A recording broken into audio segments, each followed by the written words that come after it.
called blind hawk block. I have to say that slowly to get it out. Again, shout out to Coach Bouchard at KU because we did this all the time at KU, and I actually liked it because it's a very effective drill for helping our outside block not float. Outside blocks are notorious for floating, for reaching with their hitter, especially, for example, like let's say they block slides, so when the middle is approaching, and the middle is on the run, right? So she's on the run and she's moving, and sometimes it's just human nature to kind of want to move with her, okay? And we don't want to do that. We want to have a strong, established block. We're not reaching and giving hands, because that just gives my hitter lots of hands to use and typically a kill, and a side out for us or a loss of a point, which we don't want.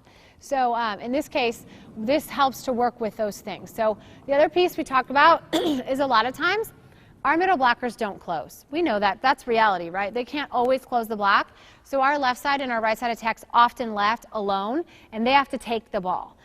We do not want girls to get caught up with, this is where I'm supposed to be, but this is where my base is, and when I'm blocking, you know, a right side, I'm arm's length away from the antenna, and I'm always going to go to that same spot. No. Okay, this set is going to be different all the time. For example, Allison, you go flex for me. If I set Allison way outside the antenna, okay, the only thing she can hit is cross court. She cannot swing line. And I cannot tell you the number of girls that then move their block here. What are they doing? Nothing. This is pointless. She might as well just not even jump, okay, because there's no way in the world that this young lady can hit the ball line. The only thing she can hit is cross. So if Voorhees is going to block at all, she should move her block in farther cross. And my left back should cheat cross, because she cannot hit that ball unless she goes on the outside of the antenna, which is good news for us.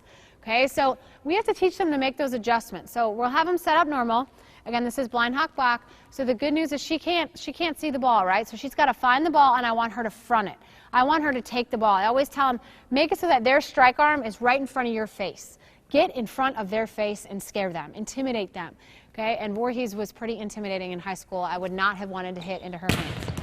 Okay, I moved Allison a little bit. I didn't do it intentionally, but Voorhees needed to adjust her block there.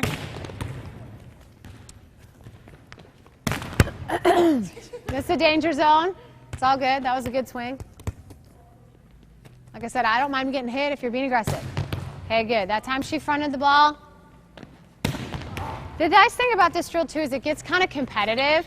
At least I felt that way in college. I was very competitive about it. Like, I didn't want to get blocked, so I tried to make it hard on my blocker. It's good for the hitter as well as for the block. I felt like I was going to get a facial that time. Okay, so Voorhees is a left side blocker, so I would have her do this on the left side of the court. Sierra, why don't you come block over here? Sierra, on the right side of the court. And Allison, you can just be my hitter over here too. Ideally, you'd have them block where they would block. In this case, Sierra, I don't want her to reach out to her right. I didn't want Voorhees to reach out to her left. Okay, so Sierra is a right side blocker, so it's exact same. Don't look at me, you're cheating. Okay, she's a blind hawk block. You can't see the ball. She's got to find the ball. That time you see she dropped her hand, which is why the ball went out. Okay, I want her to almost kind of turn this outside hand. I would talk to them sometimes about turning this outside hand in and pressing down so that they are protecting that ball and they're not letting that hitter use them at all. Okay, so Sierra's going to show me nice loaded hips. Her knees are bent.